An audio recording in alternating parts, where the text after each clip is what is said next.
My name's Jane Thomason, and I've been involved in blockchain for about 2.5 years. And I got involved in blockchain when I realised what an impact it's going to have in the world. And my particular interest is in blockchain and emerging markets, the bottom billion, how this is going to change the lives of the poor in tremendous ways. So I've been involved in some projects.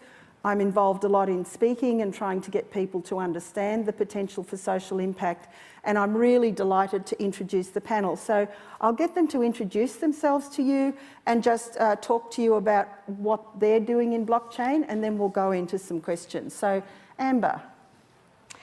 Well, hello everyone. Really nice to be here. My name's Amber Nystrom. I'm one of the co-founding principals in Fifth Element Group.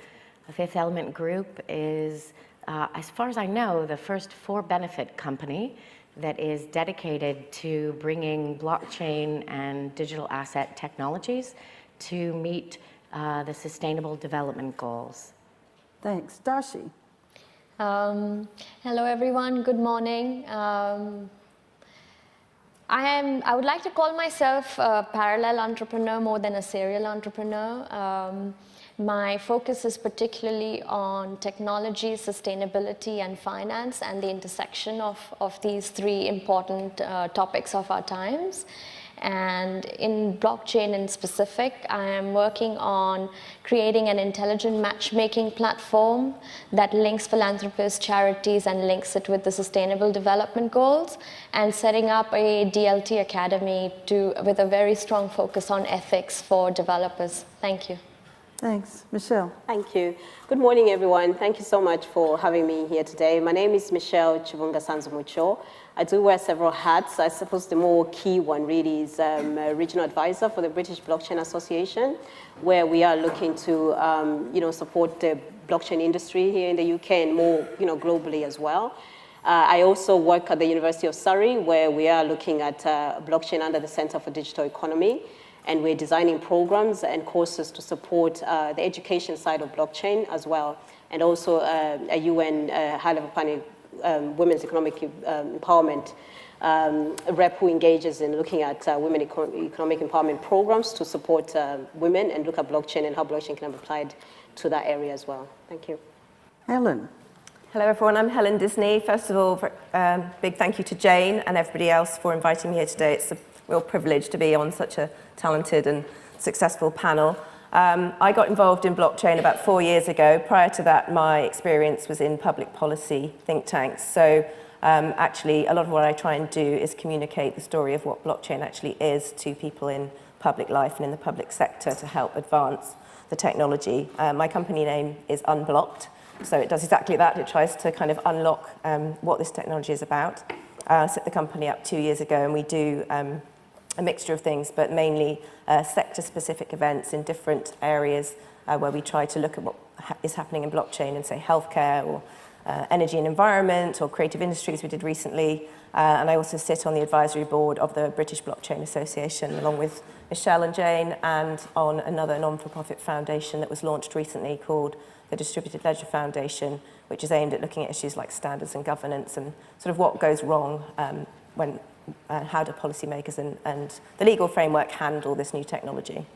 Thanks. So when we're thinking about connecting technology with policy, do think about joining the British Blockchain Association, because that's fast becoming the government's go-to body to talk about policy issues. So let's start on that. We had the Bank of England here yesterday, and we've had people talking about the FCA, talking about issues in standards and regulations. So let me first talk to Helen, who's involved in the policy space here in the UK. What are some of the key policy issues that you're seeing coming out, and what do you think the key questions that need to be taken to government are?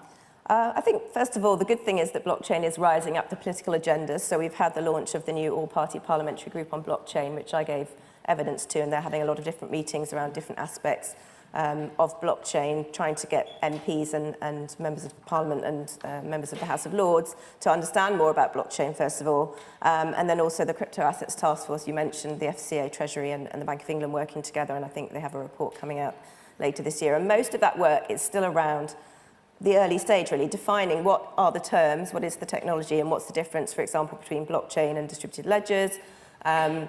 what are the kind of issues when different blockchains arise. So originally we just had the Bitcoin blockchain. So Bitcoin came along and we had this sort of ledger, this kind of audit trail, if you like, which allowed us to keep track of all the transactions on the network. And that was just one thing. But now we've got many, many different types of distributed ledgers or blockchains, or even people who are looking at connecting these different ledgers together. And so from a policy perspective, people want to understand, first of all, what is it? But then also, what are the challenges? So, you know, if there's a hard fork, if people might lose their money, if, let's say, we're using this technology to track our healthcare data, how do we protect people's privacy with things like GDPR? So there's a lot of those types of defining questions, and then some clarity. I think also for the companies running these businesses, they need to know legally where they stand. So what is the status of a token? Is it a currency? Is it a commodity? Is it security? Is it utility? And there's lots of different potential uses of so-called tokens or cryptocurrencies. So we need to really define that framework first and then try and make some rules around it and be clear about what the implications of those rules are.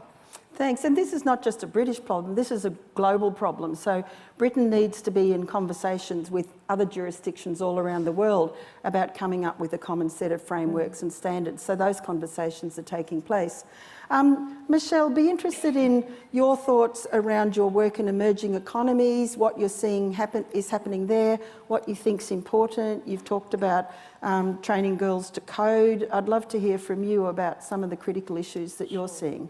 Sure, thank you, Jane. I think, you know, there's a lot of energy, I think, when it comes to blockchain conversations globally. Certainly, you know, in places like in Africa, you know, in Asia, I think there's a lot of conversations, but I think one of the big topics really is more around how can we actually remove the hype and try to actually understand what this technology can do, and almost kind of distill the confusion between sort of blockchain and Bitcoin. So there is a lot of conversation going on about how do we partner, you know, with different organizations to almost want to educate. Like Helen was saying, you know, what is it about this technology that is so different? What is it that it can actually do in different markets? You know, certainly in Africa, in places like Kenya, Ethiopia, there's a lot of work that's been done to look at blockchain for good, for example. You know, how can we tap on the technology to help support, you know, social impact programs? How do we tap on the technology to help support, you know, vulnerable groups, including women and children? How do we use the technology to educate? So there's a lot of questions still that are being debated across the world.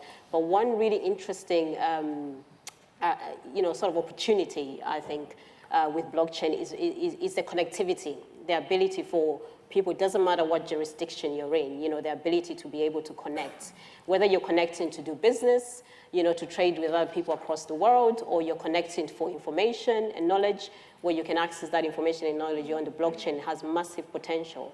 So there is a lot of, you know, communications going on, but I think the challenge is very much around how do we take the technology from the early stage to, you know, to adoption and to scalable solutions where, you know, we can tap on this technology to help, for example, address the SDGs, you know, to help address, you know, critical issues in certain markets around poverty, you know, around transparency and trade and economic opportunity, which is really, really important. I love this panel, you know, because we are focusing a lot around sort of women.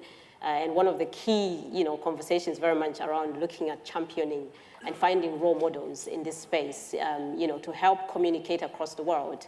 You know, so if we are going to places like Africa, where you have a lot of, for example, you know, agribusiness is huge for the continent. You know, we want to be able to encourage a lot more interaction and communicate to the user in a language that they can understand. I think is absolutely critical. So you're certainly seeing a lot of projects coming up in Africa, and I predict that the emerging markets will go fastest because the need is greatest and they're not so hung up with legacy systems. So I think we're going to see a lot more of that. I wanted to take your other point up because this came up in the last couple of days, which was about the global connectedness, because what blockchain enables is people to connect across borders all around the world around issues or projects that they're interested in. And one of the speakers on the first day actually suggested that blockchain is actually going to create a totally new global economic model. So Darshi, let's just move on to you. I'm really interested in in your work, because I think one of the risks for the blockchain community is there's been so much hype and excitement about how amazing it is and how it's going to change the world. We actually need to start coming up with some evidence and some real projects that are showing the kind of impact that people speak about. And I know that you're really interested in impact measurement, so be keen to know a little bit more about what you're doing. Thanks, Jane. I'd like to start with just personalizing why this is important and why this is relevant, and also just shake us up to really rethink why blockchain is what it is and what is the possibilities that are behind it. So I say my story is from the bottom 1% to the top 1% for 100% of the planet. And what I mean by that is that I know what it means to be in that bottom 1% out there that we say they do not have resources, they do not have access to basic necessities.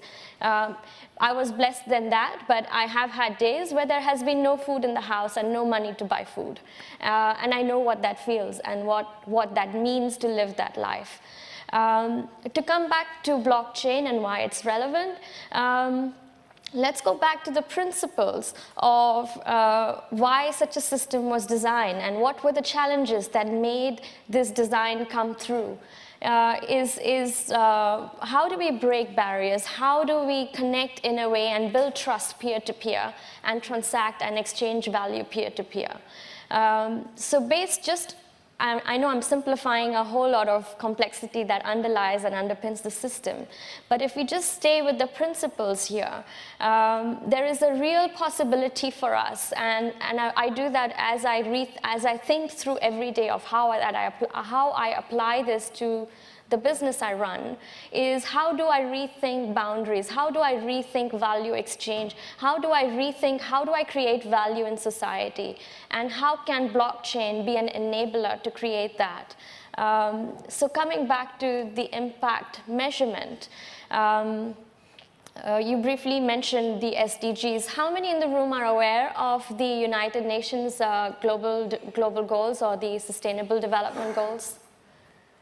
Okay, so maybe about 50% of the room. So in a nutshell, the SDGs or the United Nations Sustainable Development Goals or global goals are 17 goals agreed by 193 countries in September 2015.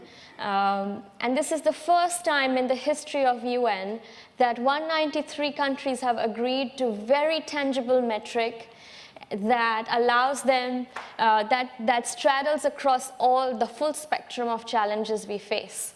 I won't go into the details of that, but how I'm working on it is we have mapped the readiness of 157 countries on each of these metrics to the extent we have data available from the UN Statistics Division, and created a global map that shows us where we are right now and where do we need to go in 12 years, and what are the kind of investments that need to be made, whether they are policy changes and or business enterprises and or philanthropic giving, to just bring a whole unconnected sector at least able to connect and interplay with the current economy. So based on that, what we now have the possibility to do is code the future. If we can connect blockchain and code the elements of measurement that allow us to track not just what we're doing through our individual enterprises, but also connect that with something that gives us a global map of how what we do impacts how the world is moving, that's where I feel that we will come to a point of adoption, we'll come to a point of scaling, because I think we are all social beings, and if we can start to see that individually, but then also collectively, we are taking and progressing the world towards a better place, we will find that we will generate a lot of acceptance and use.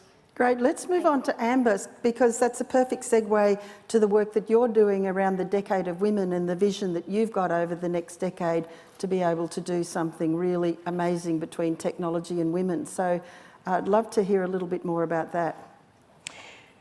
So first, I want to acknowledge Jane. We were having a conversation prior, and we said, this amazing woman is colorful on the outside, reminding us not to just dress in black and white, but on the inside, and is bringing such enormous passion to this. So I have a couple questions, and then to address Jane's specific invitation. So one question is, how many people are here, and I really would like to see, how many people are here right now because you're interested in changing the world? Nice. And that was extremely enthusiastic. Well, that's, yeah, exactly. So that's definitely why I'm here. I'm not a technologist. And if somebody said, would you like to engage in technology? I would say, no, I don't even understand it. I can barely use my phone. But when I began to be immersed in blockchain, the question was not, do you want to engage in technology? It was, do you want to change the world? Do you want to end human trafficking? Do you want to approach these goals that Darcy just mentioned, which for the first time in human history, 193 countries have agreed on 17 goals that provide a coherent, concrete, and realizable goal to achieve a sustainable future? What does that mean? That means that every person on Earth is engaged in creating a future that all of us would be excited about, that all of us could bring our purpose, our individual and our collective genius to create a world that's better than we can possibly imagine. So when I understood that if I care about that world, that these technologies provide a greater quantum leap to enable that future than anything I'd encountered, well, then I got interested. That, to me, is what this technology is about. This technology is about changing who we are and how we engage in the world. And even more importantly, it's about returning us to the original purpose of our economy. Our economy, commerce, was created why? It was created as a sacred exchange. It was created to realize the values that we had individually, to take that to the collective form. That was why commerce was created. Now, we got a little bit lost along the way, depending on your perspective. Maybe we got a lot lost along the way. But we now have a capacity, as we were talking about earlier, to take those values. What do you value? Truth, trust, transparency, love, dignity. Now we can take these values and imbue it in a technology that will enable us to make that immutable once again, that will enable us to restore our values into the values we exchange in the economy. That's what I think is interesting about this technology. So I have an invitation, and then 1 minute on Jane's question. My invitation is this. This woman sitting next to me, we call each other Goosebump Sisters, because when we had our first conversation, we had so many things that we were so excited about that it gave us goosebumps. So my invitation to you is, if your conversation is not generating goosebumps, then change it so that it does. Don't ask people what they do. Ask them why they're here. Who are they? Why are they engaged in this technology? What can this technology do that will transform their lives and that will give you goosebumps in your conversation?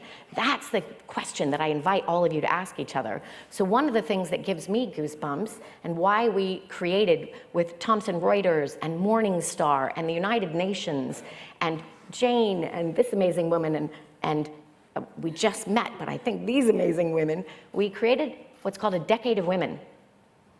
And we launched this at the United Nations. We elevated the International Day of Women, which is March 8th, into a Decade of Women. Why? This is not just about women, this is about all of us. And we could call it Factor X. Why focus on women? Well, it could be because you care, because you have a mom, you have a sister, you are a woman yourself.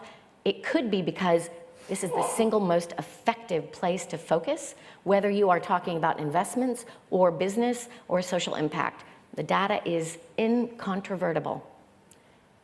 If you are investing in women yields much greater returns. If you have a business, having a diverse board and diverse leadership yields much better returns across all of your measurements. And if you care about a world that is sustainable, again, investing in women yields multiple X on your returns. So no matter what it is that you're engaged in, it could be that you care, it could be that you're passionate about it, or it could be that you're simply smart and that you've decided that engaging women, let's forget about including, engaging women, engaging diverse populations is simply your best business path. So the Decade of Women is about people that get it. It's about men and women, corporations, organizations, the United Nations. It's about everyone who has decided that it's not remotely acceptable that right now it'll take us 217 years to have equal pay for equal work. Wow, that's like the dinosaur age. So it's a bunch of organizations and people that have said, no, that's bad for business, it's bad for the economy, it's certainly bad for the future of life. Thus, we're going to change it. We together, we, men, women, everyone. And we're going to place this as a core priority for everything that we care about. So it's pretty much that simple. So you'll see some folks here that have a pin here, the Sustainable Development Goals pin, and this pin, which is the Decade of Women. We invite all of you to engage for whatever motivation that is, decadeofwomen.org. It's a collective campaign, and it's focused on action and solutions, and it's focused in particular on why we're all here. This amazing technology that will enable us to bring forth what we value into the world in every aspect of how we engage from here forward. Thank you. Well, thank you so much. So go on the website, sign the pledge, join the movement. We've totally run out of time, but lucky I'm the MC. I'm going to just keep on going for a moment.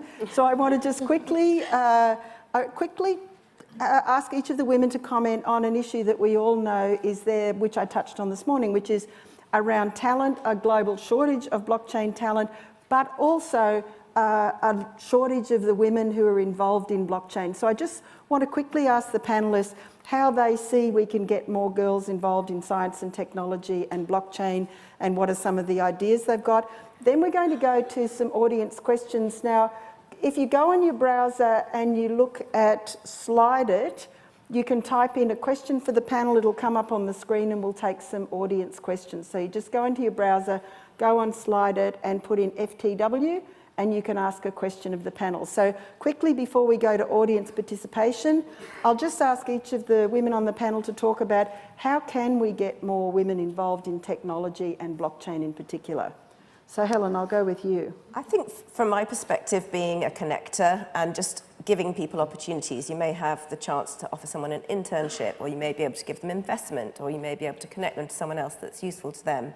Many times that I've done this, it's seemingly something very small. Someone who had a conference internship 4 years ago at the Bitcoin Foundation event in Amsterdam is now a senior lawyer at one of the major Bitcoin unicorns. And that opportunity was so small, potentially, but she took that and turned that into a full-time career, and is now, I'm sure, doing the same thing for other women.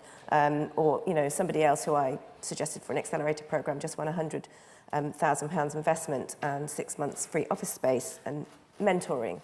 That's life-changing for her company. So a few emails.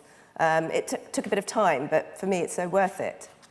And all those kind of things that you can do. So if you know that there are networks you can bring other people into, or join a Women in Blockchain network. I'm part of International Women in Blockchain Network, along with Jane and some of the others. And huge amounts of opportunities are shared. It's just a Telegram group, but people share conference speaking opportunities, investment opportunities, job opportunities, information, all kinds of things. So just share. And if we do that, we'll grow the pie of women involved in this field. Thanks, Michelle. Thank you. No, I think there's a key thing around promoting role models. Certainly in some of the markets that I've been in, there are a lot of girls who are starting, and women who are very, very engaged in the tech space, but are not necessarily visible. So I think it is really important that we start to, to make them a little bit more visible and really provide role models to encourage, women to take part and to almost open up the doors. As I say, whether it's, previously I was in banking, for example, and I was one of the few women who are at sort of corporate level. And I think it's really important that you have role models. I'm originally from Zambia myself. And when I go into Zambia and I'm talking to, young girls and telling them about the opportunities that they have, not necessarily just in tech, but in giving that belief that you can actually do anything that you want. It's not just a case of, we just need to get a lot of women into the space. We also have to look at it from the angle of we need to get the right skills in space, and I think that's where the investment should go. In terms of future skills, we've got changes in terms of automation and a whole range of things that are coming.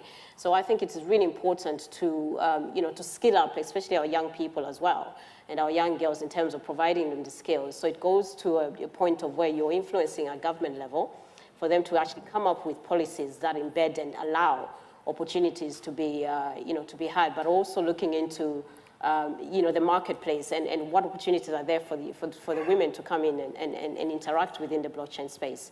How much are we opening the doors up? How many role models have we got that are visible, for people to see and interact with?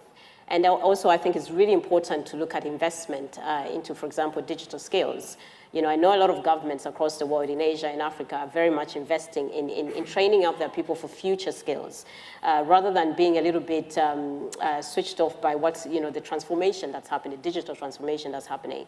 It's almost getting ready for the transformation, because at the end of the day, there's going to be different skill sets that will be required. And I think it's absolutely fundamental for the future if we can invest in skilling up our women and opening up the doors for them and seeing the role models for them. I think it's absolutely critical. Okay, thanks. So I'll have to ask Amber and Darshi to be really quick, or I'll have to throw myself off the stage. So Darshi.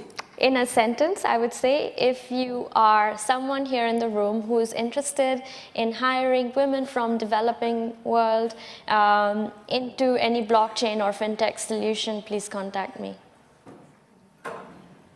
Amber? Question for the guys. Guys, how many of you have a woman in your life? Now, come on, all of you have a mom, so all of you do. Yeah, okay, so that means every single one of you. And I would say the single most important, or among the single most important resources for bringing women into blockchain, it's you. Guys, you're 97% of the people that are leading this technology, and if we're gonna change the world, if you have a woman in your life, if it's your mom, it's your sister, it's your daughter, it's your girlfriend, it's your wife, whoever it is, then you need to think, do you want her engaged in this? Do you want a world that's actually going to thrive? Then bring her in. And everywhere you are, bring in women. Because that is what is going to change the future of this technology. The technology is not going to save the world. The technology is a tool. It's like fire. It can burn down your house or it can cook a meal. The technology is going to save the world based on how we decide to steward this technology. So I would invite every single one of you to do something substantial today, in shifting who and how we are leading this technology to transform the world in the most exciting way with your single measurement of, again, does it give you goosebumps? Today. So I'm going to try and bring this all together. We've got a few questions on the screen. And I want to say this is not a time for small moves. This is a time for bold moves. And I just want to draw your attention to something that I discovered. Decade of Women held its first global hackathon in Nigeria a couple of months ago. And it was amazing. But I discovered that there were a group called Code Lagos, who are part of the Lagos Education Department. And they have a bold determination that they're going to train 1 million coders in 5 years, and half of them are women. 100,000 will be blockchain coders, and half of them will be women. So I think it's the time for people to be really bold about thinking about how we face this new world of technology. My second point, someone's asked about how, as a woman, you get involved in technology. Get on this Telegram chat channel. Join up the women in blockchain groups. If there's women in blockchain meetups, go to them. Go to a hackathon. There's nothing better than a hackathon to get to meet people in the blockchain community and learn about the blockchain community. And just reach out and people will find you. Blockchain is a very, very inclusive community. Just a couple of other points to answer. From the regulator's point of view, I've spent the last 3 weeks with regulators all around the world, including the APEC Central Bank Governors on Financial Inclusion. They're interested in digital. How can blockchain enable financial inclusion for the unbanked? They're also interested in this issue of how can we get women financially included. So on the positive side, that's what the regulators are concerned about. On the compliance standards side, of course, they're concerned about that and how to protect the community, and there'll be more discussion about that later. Someone's asked about the applications of blockchain in emerging markets. There's so many out there already, but I predict to you the first one's identity, because identity is the doorway to everything. The second one will be financial inclusion, remittances, flows of funds, and I believe the third one will be the microgrid power trading. So we'd love to stay here all day and talk to you, but I really have to thank the wonderful women on the panel, and I hope you'll join me. They'll be around today, so come and talk to them and hear their ideas, share your ideas. And welcome to the first day of our blockchain conference at FinTech Week. Thank you.